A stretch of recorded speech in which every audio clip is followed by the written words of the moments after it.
ஒரு முக்கியமான விஷயத்த உங்ககிட்ட சொல்லுது கால் பண்ணிருக்கேன். நீங்க இந்த படகு ஓட்டுவீங்க இல்லையா? ஆமாங்க. படகுல ஒரு குறிப்பிட்ட எல்லைக்கு நம்ம போக வேண்டிய சூழ்நிலை இருக்கு. நமக்கு போலாமா? போலாமே.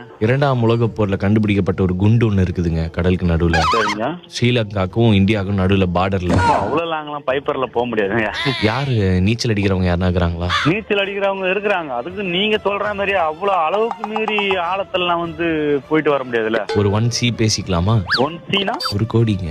எந்த பக்கம், வடக்கையா தெற்கையான்னு சொன்னாதானே? வடதெற்கு. வடதெற்கையா? அது என்னது வடக்கே தெற்கேன்றீங்க? எனக்கு ஒரே ஒரு டவுட் தான். இப்ப அங்க போகும்போது நடுவுல பசிக்குதுன்னா என்ன பண்றது? அதுக்கேற்ற மாதிரி ரேஷன் போட்டு போக வேண்டியதான். பாத்ரூம்லாம் வந்ததுன்னா?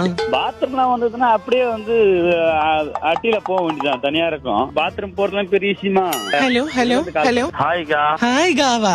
ஹாய்கா ஊர்கான்ட்டு போலீஸ் ஸ்டேஷன்ல இருந்து கூப்பிடுறோம். சொல்லுங்க. ஒருத்தர் போயிட்டு கடலுக்குள்ள முங்கி குண்டு எடுத்துட்டு வான்னு கேட்டா நீங்க எல்லாத்துக்கும் விளக்கம் கொடுத்துட்டு இருப்பீங்களா? அவங்களா போன் பண்ணாங்க. அவங்களா இஷ்டத்துக்கு பேசுறாங்க. நாங்க அதுக்கு இது கொடுக்குறோமா? எங்களுக்கு ஏங்க தேவையில்லாத தலைவலி இது? தேவையில்லாத தலைவலினா நீங்க என்னத்துக்கு ரெஸ்பான்ஸ் பண்றீங்க? அவன் என்ன விஷயம் பேசிட்டு இருக்கான்னு தெரியுமா? குண்டு வெடிப்பை பத்தி பேசிட்டு இருக்கான். அதை பத்தி எதுவுமே தெரியாதுங்க நம்மளுக்கு.